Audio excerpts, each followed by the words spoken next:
Bienvenue à cette nouvelle analyse approfondie.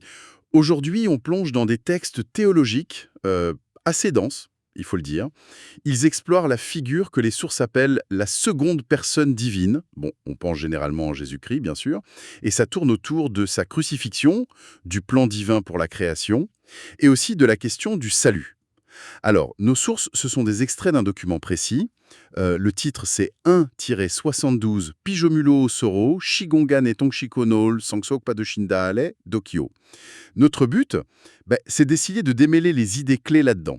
Il y a cette notion d'un plan de Dieu, prédestiné, le rôle central et surtout volontaire de la crucifixion, la nature de la volonté libre aussi chez les créatures, et puis les relations au sein de la divinité. Un truc important, les textes parlent souvent d'espace-temps, dans leur contexte. Ça a l'air de désigner l'univers créé, le nôtre, avec le temps, les lois physiques, par opposition à Dieu qui est éternel, infini. Franchement, il y a des affirmations assez costaudes sur l'autorité divine, le sacrifice, la nature même de Dieu. La question qui ressort, je trouve, c'est comment un acte qui ressemble à une faiblesse totale, la croix, peut être vu en même temps comme la plus grande puissance divine et l'accomplissement d'un plan. C'est un peu ça qu'on va essayer de décortiquer. Commençons peut-être par cette question d'autorité et de choix face à la croix. Les textes citent Jean 10, versets 17-18. Oui, et ça c'est vraiment un point fondamental dans leur argumentation. Le passage dit clairement: «Personne ne me l'ôte la vie, mais je la donne de moi-même. J'ai le pouvoir de la donner et j'ai le pouvoir de la reprendre.» Le mot grec pour vie ou âme, c'est psyché. Et dans le texte source coréen, le terme quant s'est traduit par autorité ou pouvoir. Donc l'idée forte, c'est que la seconde personne divine, elle n'est pas juste une victime passive, pas du tout, elle a une autorité souveraine sur sa propre vie, même quand elle est incarnée. Ah oui, donc ce n'est pas une vie qu'on lui prend, mais une vie qu'il donne. L'accent est vraiment mis sur l'acte volontaire. Exactement. Ça change complètement la perspective habituelle de la victime sans pouvoir, quoi. Et les sources insistent là-dessus. Elles citent aussi Matthieu 26, où il est dit qu'il aurait pu faire appel à des légions d'anges, mais il choisit de ne pas le faire. C'est délibéré, c'est pour accomplir ce qui était écrit, ce qui était prévu. L'idée maîtresse, c'est vraiment l'action souveraine. Il choisit de donner sa vie, et ce choix est en accord avec un commandement reçu du Père, la première personne divine. Attendez, mais c'est là que ça devient vraiment intéressant. Comment on articule cette autorité souveraine, j'ai le pouvoir de la donner, et le fait de recevoir un commandement du Père pour le faire? Est-ce que le texte explique cette tension entre l'autorité propre et l'obéissance? C'est une très bonne question. Et le texte, en fait, présente ça comme une dynamique complexe, peut-être même un paradoxe au cœur de la relation divine. L'autorité de donner sa vie, elle lui appartient bien. Mais, comment dire, l'exercice de cette autorité, il s'inscrit dans une obéissance volontaire au plan du Père. C'est une obéissance qui n'est pas subie, mais qui est choisie. Elle est alignée sur une volonté divine qui est commune. Et d'ailleurs, cette dynamique complexe, on va la retrouver plus loin. D'accord, ok, gardons ça en tête. Alors, passons à la place de la croix dans le grand plan divin. L'idée avancée ici elle est assez radicale. La crucifixion, c'est pas un accident, c'est pas une réponse à une crise. Non, elle aurait été planifiée par Dieu avant même la création de l'univers. C'est exactement ça que les textes affirment. Ce n'est pas un plan B, hein. C'est présenté comme le moyen que Dieu a choisi d'avance pour achever la création.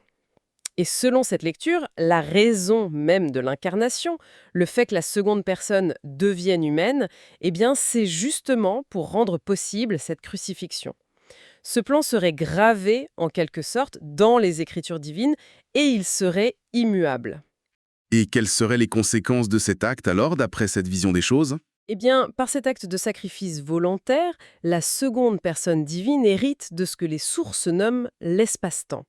Et hériter de l'espace-temps, attention, c'est pas juste une idée abstraite, ça veut dire acquérir la propriété légitime, l'autorité pour gouverner toute la création et aussi le droit de juger. Les textes s'appuient sur Jean 5, 27. Pour ça, l'autorité de juger lui est donnée parce qu'il est fils de l'homme, c'est-à-dire en vertu de son incarnation et de son sacrifice. Donc, l'acte qui ressemble à la défaite la plus totale, être exécuté, ça devient l'acte même de son intronisation cosmique. C'est ça. L'acquisition de son autorité sur toute la réalité créée. Ça renverse complètement la perspective habituelle.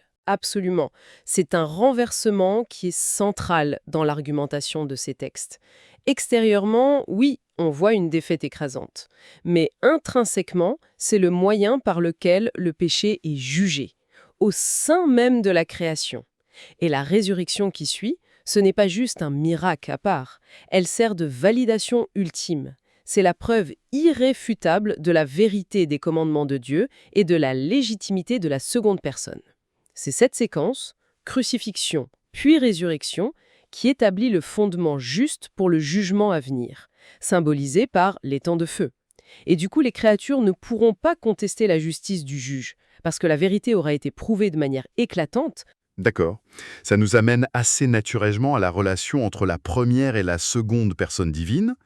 Les textes disent qu'elles sont égales, fondamentalement, mais en même temps, il est question d'une soumission volontaire de la seconde à la première. Et ça, spécifiquement dans le contexte de l'incarnation, dans l'espace-temps. Comment ces deux idées peuvent coexister? Les sources abordent ça en suggérant que la seconde personne, elle choisit volontairement de se vider. Ça fait penser au concept théologique de kénose, bien sûr. Elle choisit de devenir une créature limitée par l'espace-temps. Et c'est cet acte d'abaissement volontaire qui rend possible, et même approprié, dans ce cadre bien précis, que la première personne lui donne le commandement pour la croix. Donc la soumission n'est pas vue comme une marque d'infériorité dans leur nature, mais plutôt comme une posture choisie, assumée dans son état de créature incarnée. C'est donc une soumission liée au contexte, à l'incarnation, et pas une différence de nature? C'est ce que les textes semblent vouloir dire, oui. Ils vont même jusqu'à suggérer, et c'est assez fascinant, une possible soumission mutuelle au sein de la divinité dans l'éternité, ce qui serait très différent de la soumission unilatérale qu'on voit pendant l'incarnation. Mais bon, ça s'est présenté comme un mystère profond, difficile à saisir pour nous, créatures limitées à l'espace-temps. Il est aussi dit que la divinité entière, et ça inclut implicitement une troisième personne, maintient ensemble l'existence de tout, aussi bien dans l'infini que dans l'espace-temps. Égalité fondamentale et soumission choisie dans un contexte précis. C'est un vrai paradoxe théologique au cœur de ce plan. Ça soulève des questions assez profondes sur la nature de Dieu telle qu'elle est présentée ici. Est-ce que le texte donne d'autres pistes pour comprendre comment cette égalité et cette soumission coexistent, ou est-ce que c'est surtout présenté comme un mystère divin qu'il faut accepter? Le texte le présente en grande partie comme une réalité divine qui nous dépasse, c'est vrai. Mais il ancre vraiment la soumission dans cet acte volontaire de l'incarnation, l'entrée dans l'espace-temps. L'égalité, elle est fondamentale. La soumission, elle, est fonctionnelle, choisie pour accomplir le plan de salut au sein de la création. C'est une tension qui est assumée, plutôt qu'expliquée en détail pour notre compréhension limitée. Compris. Bon, si tout ça fait partie d'un plan divin préétabli, quelle place il reste pour Satan, lui, qui est vu traditionnellement comme l'adversaire? Les sources en parlent. Oui, et c'est un autre point assez nuancé. Il est dit que la seconde personne permet à Satan de jouer un rôle dans sa mise à mort. Mais les textes insistent bien. Ce n'est pas parce que Dieu manque de puissance pour l'empêcher, non, c'est parce que ça fait partie du plan prédestiné. Par contre, et la nuance est très importante, Dieu n'utilise Satan que parce que Satan avait déjà en lui-même l'intention de s'opposer à Dieu, de faire le mal. Les sources font référence à Jean 8, 44, qui décrit Satan comme meurtrier dès le commencement et père du mensonge. Ah, donc Dieu utiliserait l'intention mauvaise qui existe déjà chez Satan pour accomplir son propre but. Ça permettrait de maintenir la responsabilité de Satan tout en affirmant la souveraineté du plan divin. C'est exactement l'argument qui est avancé. Si Satan n'avait pas eu cette nature et cette intention mauvaise, Dieu ne l'aurait pas utilisé comme ça. Ça maintient une distinction très claire entre l'intention destructrice de Satan et l'intention de salut de Dieu, même si leurs actions se croisent au moment de la croix. L'intention de Jésus, comme le rappelle une référence à Jean 10.10, c'est de donner la vie en abondance. C'est le contraire direct de celle de Satan. Et même dans cette interaction, le contrôle final, il reste du côté de la seconde personne. Oui, ça, les textes le martèlent. La décision d'aller à la croix, c'est sa décision, active et souveraine. L'argument va même jusqu'à dire que si sa décision avait été différente, les Écritures qui sont vues comme la parole immuable de Dieu auraient été écrites différemment. Et comme les Écritures ne peuvent pas être anéanties, sa décision et le plan divin sont présentés comme inséparables, orchestrés de manière souveraine. Bien sûr, ça soulève des questions complexes sur la liberté, la prédestination, mais le texte maintient fermement ces deux aspects en tension. Fascinant. Alors, Quels sont les buts positifs, les effets qu'on recherche avec cet événement si central, si complexe et dialien? Toujours selon ses sources. Le but premier qui est mis en avant, c'est de révéler l'amour de Dieu à toutes les créatures. La croix est présentée comme la manifestation ultime de cet amour. On fait référence à l'idée dans Jean 11, 50 qu'il vaut mieux qu'un seul homme meure pour le peuple. L'idée, c'est que voir cet amour sacrificiel, ça a le pouvoir de transformer les créatures. Et comment ça marcherait, cette transformation? En voyant cet amour extrême, eh bien, les créatures seraient amenées à aimer Dieu en retour et du coup à aimer leur prochain. C'est par cet amour réciproque qu'elles pourraient accomplir les commandements divins. Cet amour ne serait pas forcé, mais il serait suscité par la révélation de l'amour de Dieu. Et le résultat final, ce serait le perfectionnement de la volonté libre des créatures, la destruction du péché dans l'espace-temps, parce que le péché est vu comme un manque d'amour, et puis l'accès à la vie éternelle. Donc, l'accent est mis sur une transformation intérieure provoquée par l'amour, plus que sur une simple transaction légale ou un paiement de dette. Exactement. La croix est décrite comme la plus haute manifestation de la gloire de Dieu dans l'espace-temps. Il y a une référence à Jean 12.23. L'heure est venue où le Fils de l'homme doit être glorifié. Et cette gloire, elle est dans le don de soi. Le texte oppose même très clairement la puissance divine qui peut contraindre physiquement, faire plier les genoux, à la puissance de l'amour divin. Seul cet amour peut toucher et faire adhérer volontairement les cœurs et les esprits, faire plier les cœurs. La vraie toute-puissance, selon cette perspective, elle se montre plus pleinement dans cet amour qui transforme que dans la force brute. L'analogie du grain de blé dans Jean 12, qui doit mourir pour porter du fruit, elle illustre bien ce principe. Le sacrifice mène à la vie, à la fécondité. Dieu deviendrait donc le modèle ultime d'amour et d'obéissance à suivre. C'est tout à fait l'idée. En devenant créature et en vivant cet amour jusqu'au bout, la seconde personne montre l'exemple. Et les créatures, en voyant ça, en suivant cet exemple, en étant restaurées à l'image de Dieu, elles deviennent capables, à leur tour, d'aimer Dieu et leur prochain, potentiellement même jusqu'au sacrifice. Les textes parlent de l'émergence des premières récoltes ou des témoins martyrs, comme une preuve que cet amour est possible pour les créatures. Et c'est aussi un signe que le processus de perfectionnement de la volonté libre s'accomplit. Un autre point qui revient souvent dans les passages cités, surtout de Jean 14, c'est que voir Jésus, c'est voir le Père, qu'il est le chemin, la vérité, la vie. Comment ça s'articule avec tout le reste ? Alors ça touche à une question fondamentale d'épistémologie, théologique, dans ces textes. Comment une créature finie, limitée à l'espace-temps, peut-elle connaître le Dieu infini ? Lui qui, par définition, dépasse cet espace-temps. L'argument ici, c'est que c'est impossible, par les seules capacités de la créature. L'espace-temps ne peut pas contenir Dieu. Donc notre connaissance de Dieu est limitée à ce que Dieu choisit de nous révéler dans notre dimension, c'est ça ? Précisément. Et c'est là que l'incarnation prend toute son importance. Le fait que Dieu devienne lui-même une créature, en la personne de la seconde personne divine, c'est présenté comme le seul et unique moyen pour les créatures de voir, de connaître et d'interagir directement avec Dieu.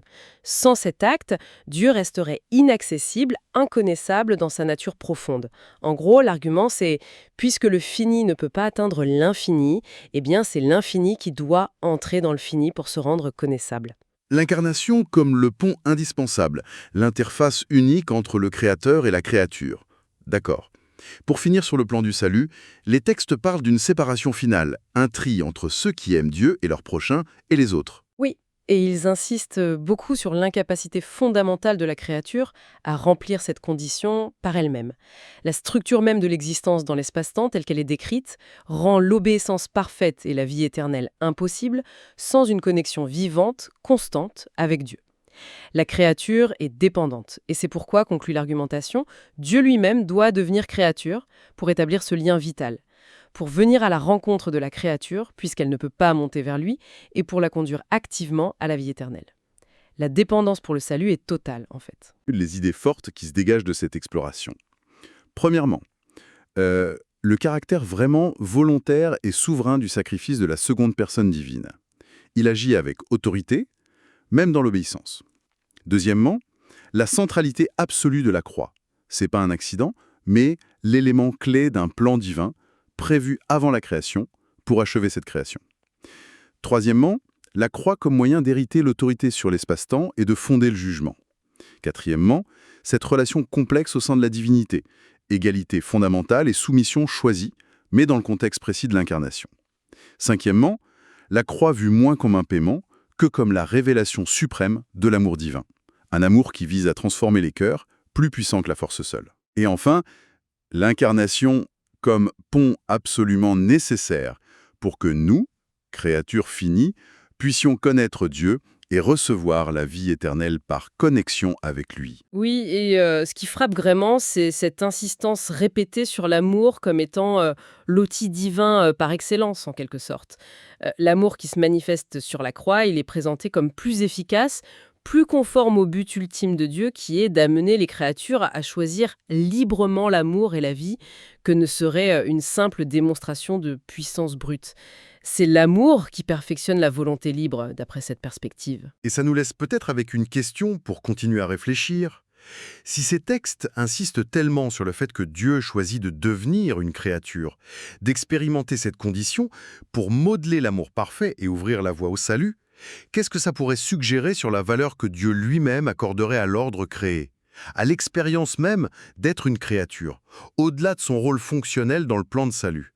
Quelle valeur intrinsèque pour la création elle-même, finalement? Voilà, une piste à méditer.